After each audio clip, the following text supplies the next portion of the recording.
Never do these 3 things when starting a business. First of all, never run out of cash. If you don't have cash, it's game over. There is no business. So watch your cash flow, super important. Second of all, don't give equity away if you don't have to. I hate giving equity to people if you don't have to do it.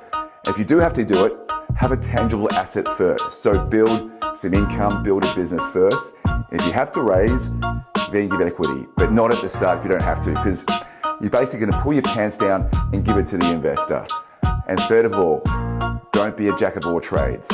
Master one thing, do it extremely well. If you try and do everything, you master nothing.